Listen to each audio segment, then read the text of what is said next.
Hello, I am Dr. Amy Arnsten, a professor in neuroscience at Yale Medical School.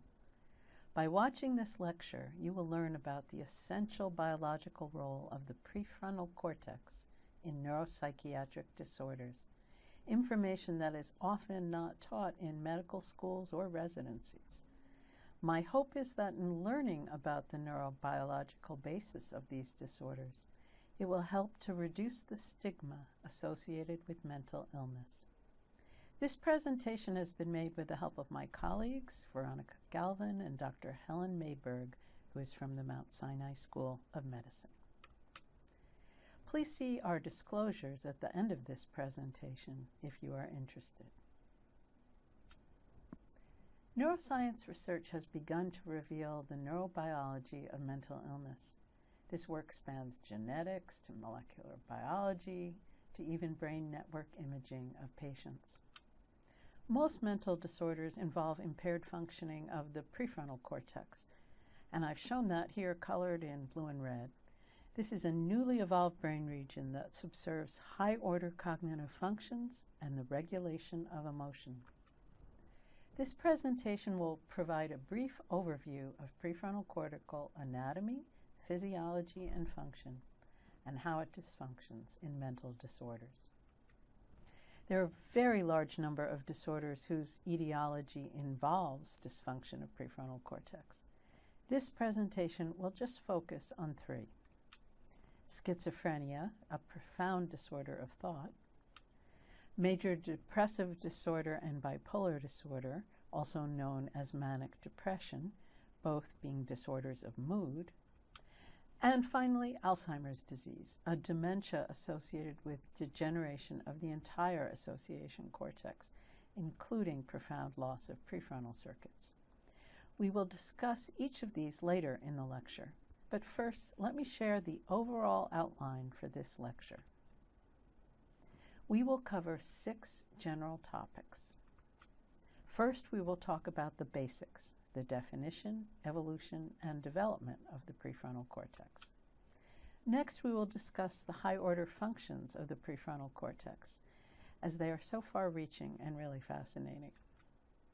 Then we'll learn about the topographical organization of the prefrontal cortex, with the lateral circuits mediating cognition and the medial circuits governing emotion, as this will help us understand about their roles in cognitive versus emotional disorders. I will then teach you about the physiology of the prefrontal cortex because it's remarkable that we can understand the cellular basis of thought. I will then show you how very sensitive prefrontal circuits are to our state of arousal, for example, to stress exposure, as this work helps us to understand why we can lose our higher order abilities when we are exhausted or when we feel stressed and out of control. We will then have the background to understand the basics of disorders of prefrontal cortex. We will first talk about disorders where disinhibition is a key symptom, for example, attention deficit hyperactivity disorder, more commonly known as ADHD, and the manic phase of bipolar disorder. We will see that both of these often involve dysfunction of the right hemisphere of prefrontal cortex, which is specialized for inhibiting inappropriate actions. We will then talk about the important role of medial prefrontal circuits in depression, including new treatments based on understanding these circuits. We will then talk about how the dorsolateral prefrontal cortex is altered in schizophrenia, including its projections to caudate in the basal ganglia. And finally, we'll talk about how the entire prefrontal cortex degenerates in Alzheimer's disease. Let's begin with some basics: the definition, evolution, and development of the prefrontal cortex. What is the prefrontal cortex?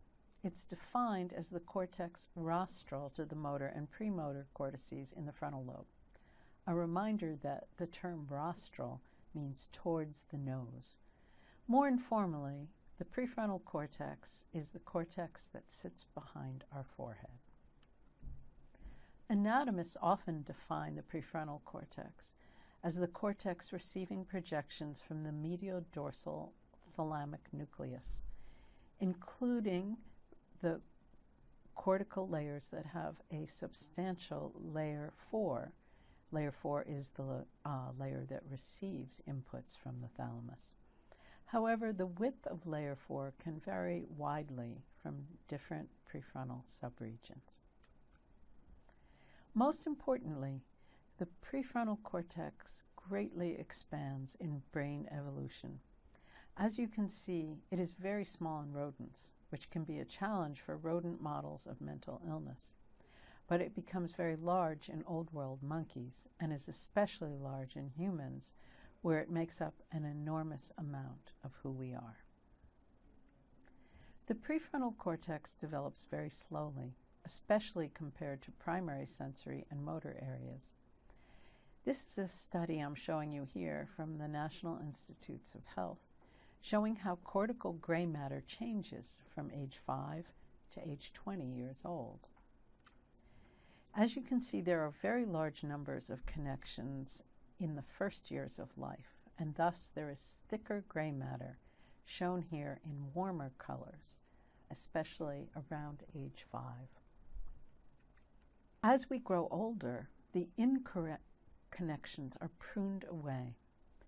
This happens very quickly in the sensory and motor cortices, which reach their mature state at a young age.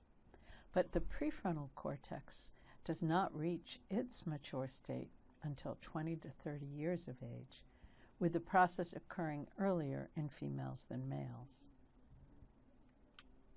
We can see this more clearly in graphic form, where the prefrontal cortex continues to change into the third decade, while the primary visual cortex develops earlier. Also notice how the prefrontal cortex is much thicker than the visual cortex, because it has so many more connections. Also note the steep changes in gray matter in prefrontal cortex during adolescence, which is a common age of onset for many mental disorders, for example in schizophrenia. So developmental changes in circuits may confer vulnerability during this time. Now let's look at the fascinating functions observed by the prefrontal cortex. Prefrontal circuits have the remarkable ability to generate mental representations. In other words, they can represent information without any sensory stimulation. This ability, to think about something that isn't actually happening, is the foundation of abstract thought. This fundamental ability is the building block for many cognitive functions. It allows us abstract reasoning and working memory, which is often called our mental sketchpad, and it allows us to have language, as words are symbolic representations of information. These abilities also allow us high-order, flexible decision-making, where decisions can be based on stored information or projections about the future, and can be rapidly altered based on a changing environment. The prefrontal cortex provides top-down regulation of thought and attention, of our actions and our emotions, something we often call executive functioning. Some examples of executive functions include planning for the future, organizing and multitasking, impulse control, and the ability to concentrate and gate out distractions. The prefrontal cortex also allows us appropriate social behavior, including having a moral conscience and having empathy for others. And it allows us something called metacognition, which is thinking about thinking. For example, I must remember to remember where I parked. These abilities also allow us to monitor our own thinking and performance, looking for errors, including reality testing.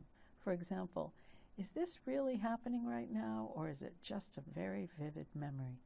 Something that can get confused in PTSD, post-traumatic stress disorder. Metacognition allows us to understand how someone else may be thinking from their perspective, and to have insight and judgment about ourselves and others.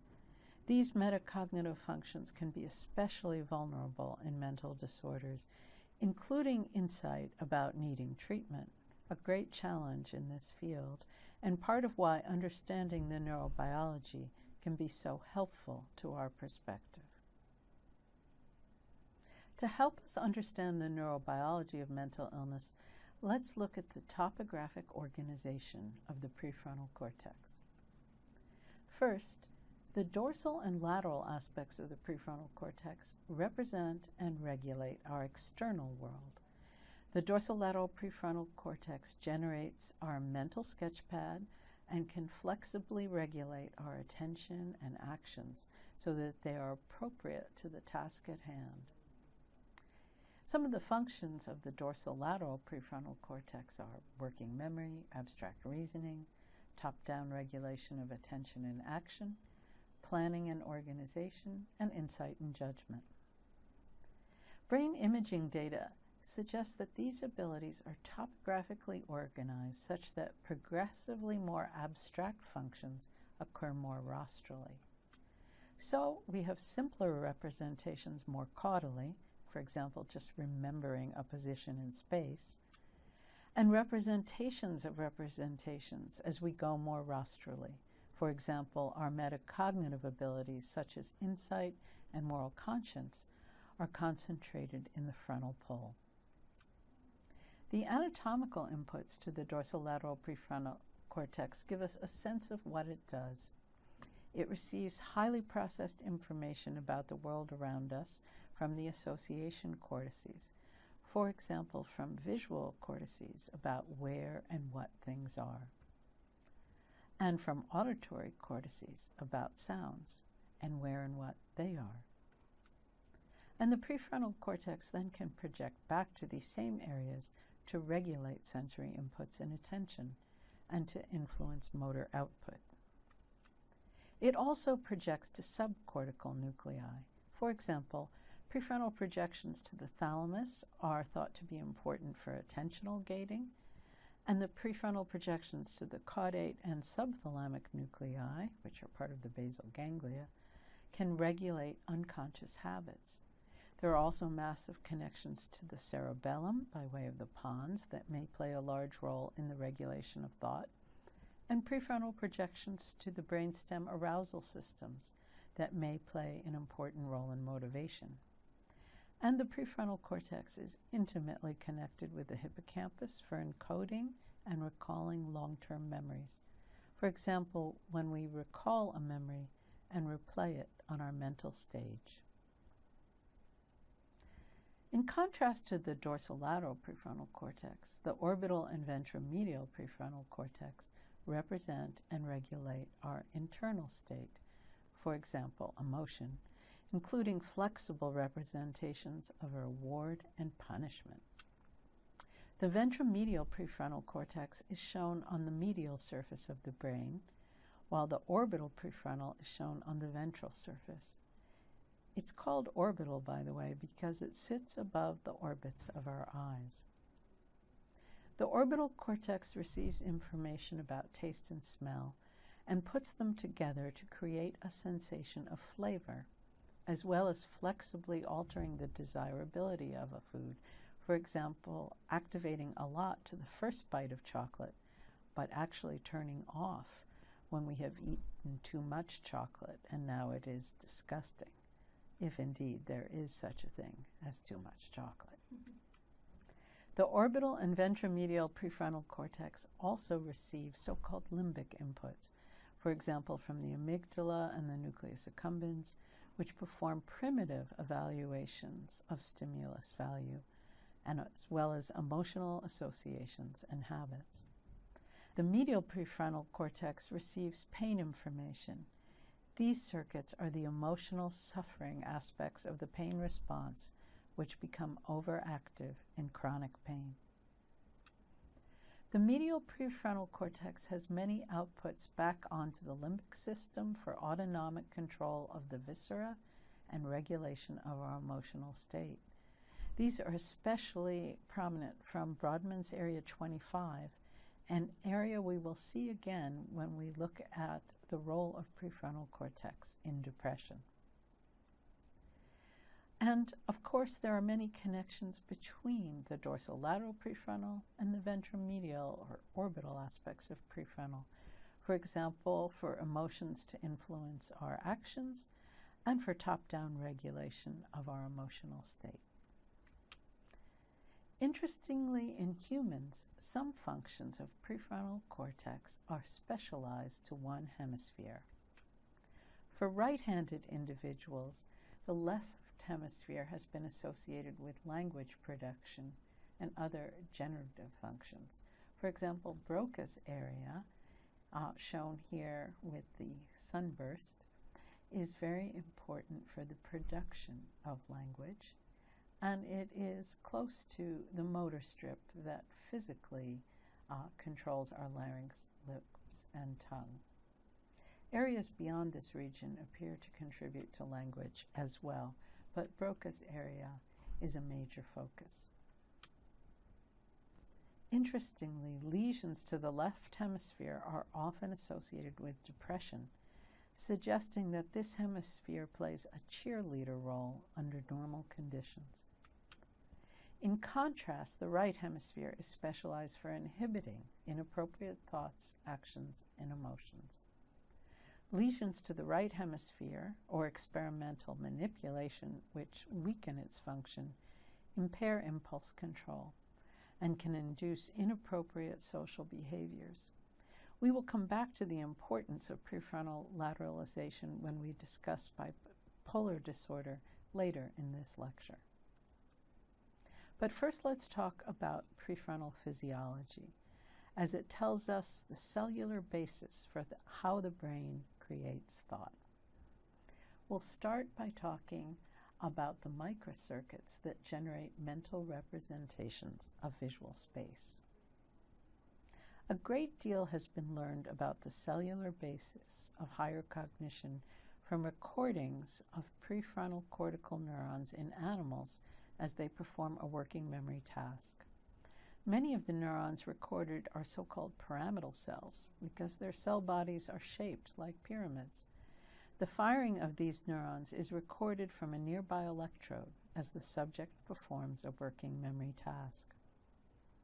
Here's an example of a working memory task that is commonly used in this research. The subject fixates on a central point on a computer screen, and as they do this, a cue is briefly flashed at one of these 8 locations for just half a second. This is called the cue period.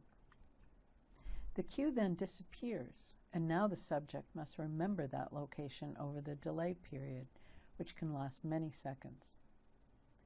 The fixation point then goes off, and the subject can then move its eyes to the remembered location for a favorite juice reward. The next trial then begins with a cue in a new location, and the contents of working memory must be updated with this new information. Recordings from the dorsolateral prefrontal cortex have found delay cells, neurons that are able to maintain their firing across the delay period when the cue is no longer present. This delay-related firing is shown here, highlighted in yellow, and shows that the neuron is increasing its firing during the delay period on every trial when the cue had been at the cell's favorite spatial location. In other words, delay cells have what we call a preferred direction. They fire to the memory of one location, but not for others, and they are able to maintain firing across the delay period even in the presence of distractors. Delay cells are able to maintain firing across the delay period without any sensory stimulation due to a process called recurrent excitation, where neighboring cells with the same preferred direction excite each other to keep information in mind. This is the neurobiological basis for thought.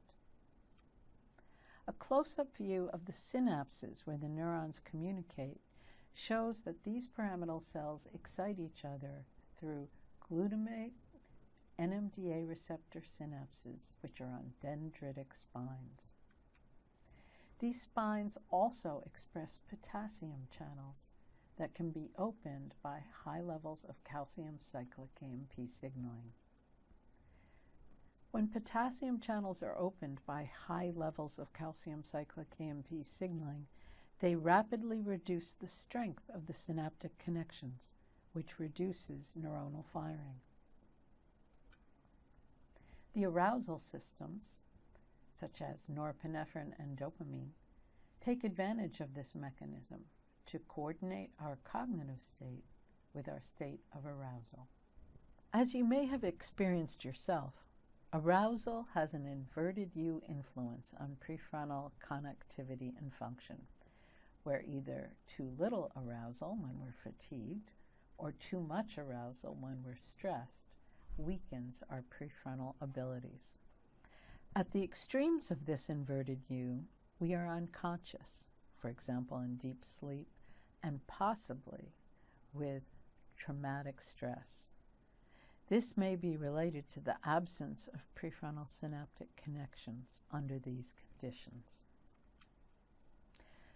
Under optimal levels of arousal, prefrontal cortex provides top-down regulation of thought, action, and emotion, and we are capable of mindful responses.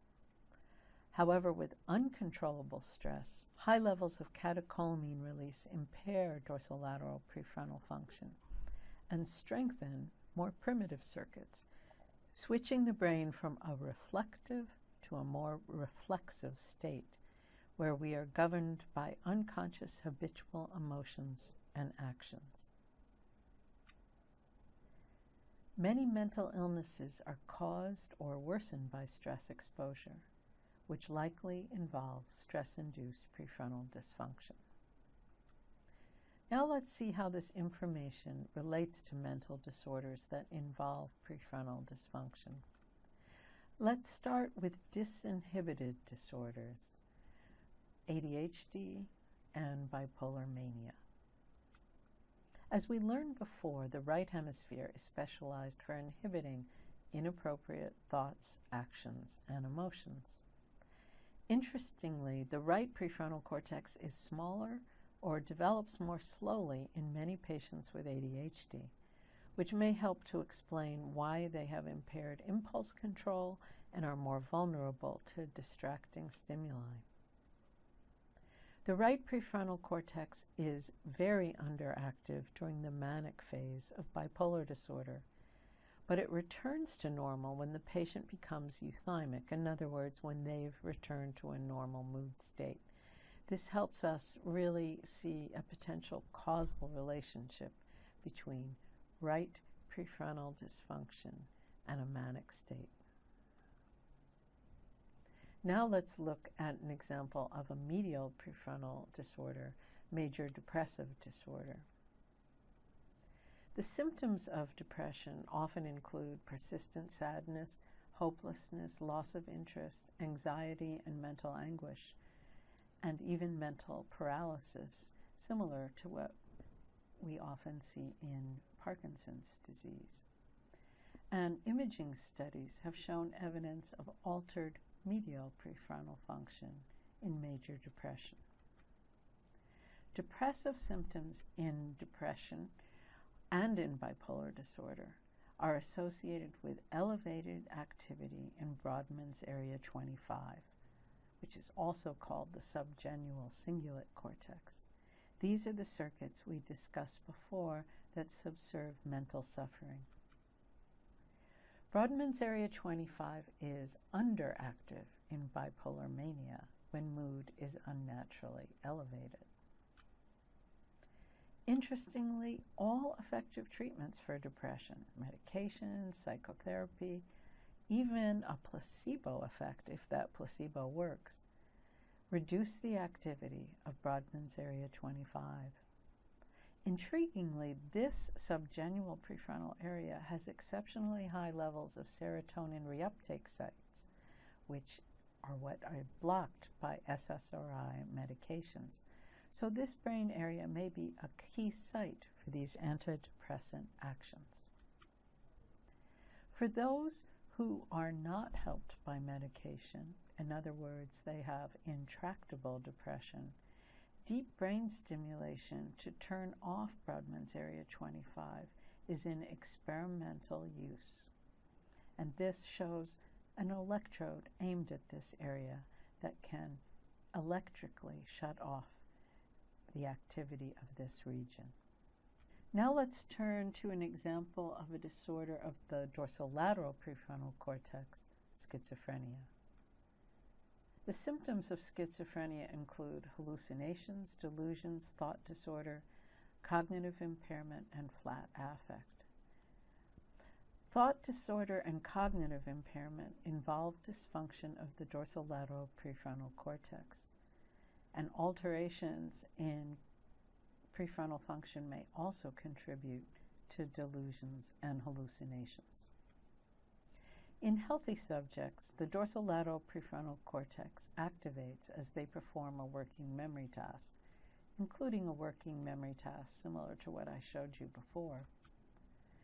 Basic research suggests that this activation arises from dorsolateral prefrontal neurons exciting each other through connections on dendritic spines to keep information in mind, the information we reviewed before. In patients with schizophrenia, there are many signs of dorsolateral prefrontal dysfunction. The dorsolateral prefrontal cortex is underactive as patients try to perform a working memory task. And neuropathological studies show that layer 3, in particular, of dorsolateral prefrontal cortex lose their dendritic spines. These changes likely contribute to symptoms such as thought disorder. Schizophrenia also involves elevated dopamine signaling in the caudate. Imaging studies have shown that patients with schizophrenia have increased dopamine release in the caudate nucleus in the basal ganglia. This may magnify psychotic symptoms through actions at dopamine D2 receptors. Let's look at how this might happen and the circuit basis for it. This is a potential mechanism through the indirect pathway of the basal ganglia. The striatum can excite or inhibit cortical inputs by way of the direct and indirect pathways. What I'm showing here, for example, is the cortical inputs to the striatum, which is the putamen for the motor circuits and the caudate for the cognitive circuits. If we think about the motor pathway, these circuits are involved, for example, as we play Chopin on the piano, where the direct pathway has us actively press the C key with our pinky, while the indirect pathway then has us stop pressing the C key so that we can go on to the next note. Dopamine D2 receptor stimulation inhibits the activity of the indirect pathway, so there is not too much inhibition. This is why dopamine depletion in Parkinson's disease leads to loss of movement, as there is not enough dopamine to quiet the indirect pathway. The caudate is thought to perform a parallel function for cognitive inputs from the cortex, so the indirect pathway would be inhibiting inappropriate thoughts. Excessive dopamine release in schizophrenia and excessive dopamine stimulation of D2 receptors would stop the indirect pathway from inhibiting these errors, and it would magnify cortical errors and contribute to delusional thinking and hallucinations. Antipsychotic medications all block D2 receptors, and it is quite possible that many of their therapeutic actions involve this pathway, allowing the indirect pathway to inhibit inappropriate thoughts and reduce delusional thinking and hallucinations. The psychotic symptoms are reduced, but it is important that the cortical errors remain, and this is a realm for future research. Finally, let us end with a discussion of Alzheimer's disease, where both medial and lateral circuits in the prefrontal cortex degenerate. The symptoms of Alzheimer's disease usually begin as impairments in recent memory and then proceed to other intellectual domains, leading to profound dementia. The pathological markers of Alzheimer's disease are neurofibrillary tangles, which are composed of phosphorylated tau. These accumulate inside of pyramidal cells and kill them. And then the other hallmark sign are amyloid plaques, which accumulate outside of cells and capture neurites.